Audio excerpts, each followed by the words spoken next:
अवधूत चिंतन श्री गुरुदेव दत्त. तिळकुंद चतुर्थी, गणेश जयंती, विनायक चतुर्थी हे एका वर्षात किती वेळा येतात? माघी जयंतीचे म्हणजे माघी गणेश जयंतीचे महत्त्व काय, मुहूर्त कोणता आहे, हा आज आपण आपल्या व्हिडिओमध्ये बघणार आहे. तर 22 जानेवारी 2026 रोजी आपल्या लाडक्या गणपती बाप्पाचा जन्मदिवस आहे, म्हणजे गणेश जयंती. यालाच माघी गणेश जयंती असंही म्हटलं जातं. गणपती बाप्पा बुद्धीचा, ज्ञानाचा, विवेकाचा अधिष्ठाता आहे. आपल्या सर्वांचं तो आराध्य दैवत आणि ब्रह्मा विष्णू महेश यांचं प्रतीक आहे. हे आज आपण आता काय बघतो, गणपती बाप्पाची गणेश जयंती का साजरी केली जाते हे बघणार आहे. आता आपण बघतोय गणेश जयंतीचा शुभ मुहूर्त काय आहे.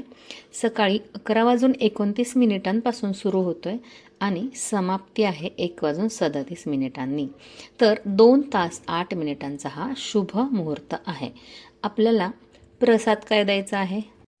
तिळाचे लाडू, तिळांची वडी, तीळ आणि गूळ हे प्रसादामध्ये द्यायचे आहे. कारण या दिवशी तिळांना खूप महत्त्व आहे, कारण ही तिलकुंद चतुर्थी आहे. तर या विनायक चतुर्थीला मागे गणेश जयंती दिवशी तीळ हा प्रसाद खूप महत्त्वाचा आहे. तिळाचा प्रसाद द्यायचा आहे. एरवी आपण खोबऱ्याचे मोदक वगैरे देतो की नाही, पण यावेळेस आपल्याला द्यायचे तिळाचे सगळे, म्हणजे लाडू, मोदक. ते खोबऱ्याचे पण मोदक देऊ शकतो आपण, पण तीळ असलेलं सगळ्यात महत्त्वाचं आहे, तेवढं नक्की द्या. तर या दिवशी काय करायचं आहे? सकाळी लवकर उठायचं आहे. सकाळी खूप लवकर उठायचं आहे. स्नान वगैरे करून आपल्या देवघरातील देवांची पूजा करून घ्यायची. आंघोळीच्या पाण्यात या दिवशी थोडेसे तीळ घालायचे आहेत, कारण तिळाला या दिवशी खूप महत्त्व आहे. आणि गणपती बाप्पाला सुद्धा अभिषेक करायचा आहे. आता गणपती बाप्पाला अभिषेक करताना काय करायचं आहे? त्या आपण जे पाणी घेणार आहे ना, त्याच्यामध्ये सुद्धा तीळ घ्यायचे आहेत. थोडं गुळ पण घेतला तरी चालेल, पण तीळ नक्की घ्या, आवर्जून घ्या. गणपती बाप्पाला एका प्लेटमध्ये घ्यायचं आहे. मूर्ती घ्यायची, मूर्ती नसेल तर सुपारी घ्या. मूर्ती तर मोस्टली सगळ्यांच्या घरात असतेच, पण जर नसेल तर सुपारी घ्यायची आहे. गणपती बाप्पाचं प्रतीक म्हणून, गणपती बाप्पाचं स्वरूप म्हणून ताटामध्ये, एका तामणामध्ये, आपलं तांब्याचं तामण असतं ना पूजेचं, त्याच्यामध्ये सुपारी घेऊन त्याच्यावरती अभिषेक करायचा आहे. तीळ टाकलेल्या पाण्याने, स्वच्छ पाणी घ्यायचं लोटा भरून आणि त्याच्यामध्ये तीळ टाकायचे, गूळ टाकायचा चिमूटभर आणि ओम गणगणपतये नमः हा मंत्र म्हणत म्हणत आपल्याला गणपती बाप्पाला अभिषेक करायचा आहे. अभिषेक झाल्यानंतर बाप्पाला लाल चंदन, अखंड तांदूळ, धूप, दिवा हे असं करून म्हणजे त्यांना ओवाळायचं आहे, त्यांना लावायचं आहे चंदन वगैरे. तांदूळ अख्खे, अखंड तांदूळ, अक्षत म्हणतात त्याला, ते व्हायचे आहेत. आणि दुर्वा आणि जास्वंदाचं फूल आवर्जून अर्पण करायचं आहे.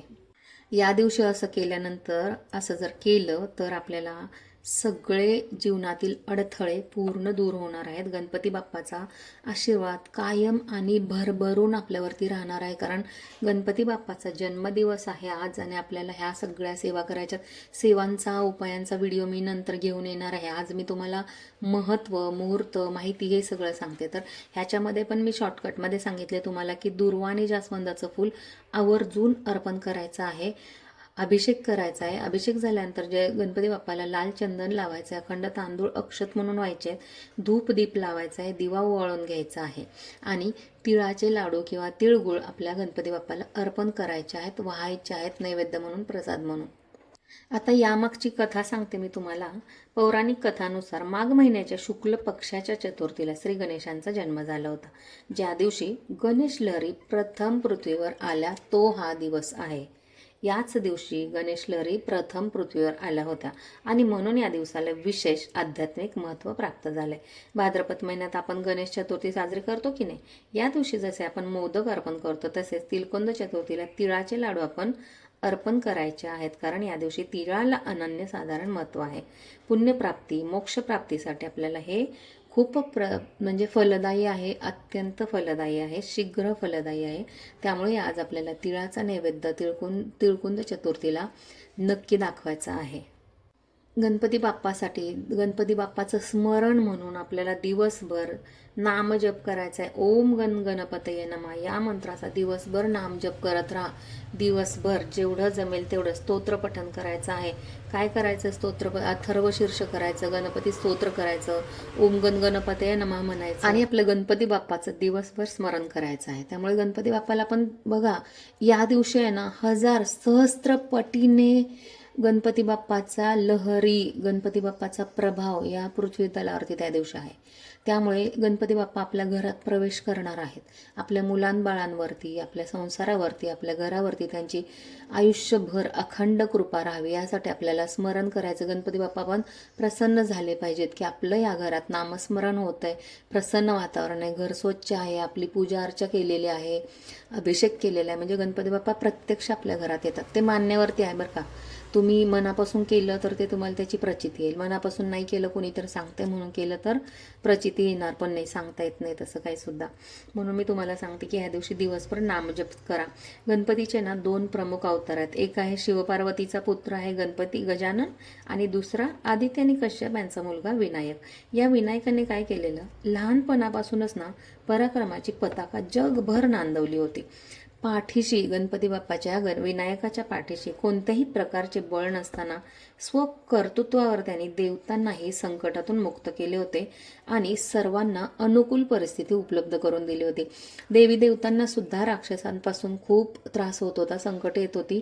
ह्या विनायकाने काय केलं, स्वतःच्या एकट्याने म्हणजे स्वबळावरती त्याने पराक्रमाची पताका म्हणजे गाजवली होती आणि देवतांना सुद्धा त्या संकटातून, बिकट परिस्थितीतून बाहेर काढलं होतं. आणि म्हणूनच गणपती बाप्पाचे आभार मानण्यासाठी, स्मरण करण्यासाठी आपण हा जन्मोत्सव मोठ्या उत्साहाने साजरी करतो. आणि सगळं जगभरात म्हणजे महाराष्ट्रात पूर्ण हा उत्सव खूप उत्साहाने साजरा केला जातो. जसं आपण भाद्रपद महिन्यात पार्थिव गणपतीची करतो की नाही पूजा घरोघरी आणून, तसाच हा आपण मंदिरांमध्ये आपण हा साजरा करतो हा वाला दिवस, गणेश जयंतीचा दिवस. पूर्वी आहे ना हा उत्सव फक्त मंदिरांपुरता मर्यादित असायचा, परंतु आता हा उत्सव सार्वजनिक गणेशोत्सव साजरा म्हणून आपण साजरा करतो. रांगोळ्या, फुलांची सजावट, आरत्यांचे स्वर, यामुळे वातावरण कसं पवित्र, भक्तिमय, चैतन्यमय, उत्साही होऊन जातं आणि आपल्या आयुष्यातील संकटे सुद्धा दूर करून सुखाचा मार्ग दाखवण्यासाठी हा विघ्नहर्ता नेहमीच सज्ज असतो. म्हणून आपल्याला या दिवशी मंदिरात जाऊन पूजा करायची आहे, मंदिरात जाऊन दर्शन घ्यायचं आहे. पण जर मंदिरामध्ये खूप गर्दी असेल, तुमच्या एरियामध्ये जर एकच मंदिर असेल आणि तिथे तुम्हाला नाही जमलं तर मग घरातच करायचे. उपायसुद्धा मी सांगणार आहे, ते सुद्धा तुम्हाला घरात करायचे. तुम्हाला जर जमत असेल सकाळी लवकर जाऊन किंवा दुपारच्या वेळेस तर तुम्ही मंदिरात जाऊन करू शकता. पण जर मंदिरात जाऊन नसेल करता येत तर घरातच ते उपाय करायचे आहेत तुम्हाला आणि ते मनापासून करायचे आहेत. जे पण कराल ते घरात अगोदर करा. घरातल्या गणपतीच्या मूर्तीला करा किंवा मूर्ती नसेल तर सुपारी म्हणून ठेवा, गणपतीचं प्रतीक म्हणून सुपारी, आणि त्याच्यावरती तुम्हाला अभिषेक आणि मंत्र, स्तोत्र म्हणायचे आहेत, अथर्वशीर्ष म्हणायचं आहे आणि मग तुम्हाला मंदिरात जाऊन दर्शन घ्यायचं आहे. तर ह्या दिवशी आहे ना तुम्ही तिळाचे लाडू वगैरे दान करू शकता, म्हणजे प्रसाद म्हणून तुम्ही मंदिरात देऊ शकता. घरी कोणी आलं तर तिळगुळ, तिळाचे लाडू, तिळाची वडी असं द्या आणि त्यांच्याकडून आशीर्वाद घ्या. छोटे असतील तर त्यांना तुमच्याकडून आशीर्वाद म्हणून तो प्रसाद द्या, गणपतीचा आशीर्वाद म्हणून तो प्रसाद द्यायचा आहे. या दिवशी व्रताला सुद्धा म्हणजे उपवास करायला सुद्धा अनन्यसाधारण महत्त्व आहे. ज्यांना उपवास जमतो, व्रत जमतं त्यांनी उपवास करायचा आहे आणि रात्री आपल्याला उपवास सोडायचा आहे. तिळाची पोळी वगैरे तिळगुळ खाऊन आपल्याला तो रात्री उपवास सोडायचा. आजकाल तर बघा जे सार्वजनिक हे असतात ना, मंदिर असतात ना, तर तिथे प्रसाद असतो, मग तिथे पण आपण आपला उपवास सोडू शकतो. पण तिळाचं काहीतरी खा त्या दिवशी, म्हणजे त्या दिवशी तुम्हाला तो प्रत्यय येईल, म्हणजे लाभेल तो त्या दिवशीचा उपवास तुम्हाला. जर व्रत नसेल जमत ना तर फक्त मंत्र स्तोत्र करा, दिवसभर नाम जप करा.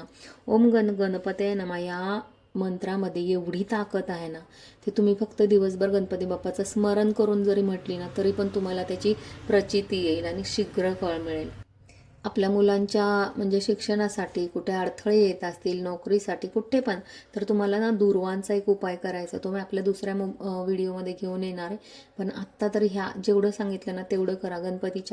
गणेश जयंती दिवशी तुम्हाला लवकर उठायचं आहे गुरुवारी आणि एवढं सगळं सुचिरभूत व्हायचं आहे. तीळ घ्यायचे आंघोळीच्या पाण्यामध्ये, अंगण घर स्वच्छ करायचं आहे. फ्लॅट वगैरे असेल किंवा तुमचं असं बैठे घर असेल तर घराचा मुख्य दरवाजा स्वच्छ करायचा आहे. रांगोळी वगैरे काढायचे दरवाजामध्ये. तर बघा प्रत्येकाला खाली बसून रांगोळी काढता येईलच असं नाही, तर निदान काहीतरी थोडंसं एक आहे त्या दिवशी काहीतरी वेगळं स्पेशल दिवस आहे म्हणून करायचं आहे. छोटीशी रांगोळी काढा, एखादं फूल काढा किंवा ते आजकाल साचे मिळतात ते ठेवा आणि ते करा.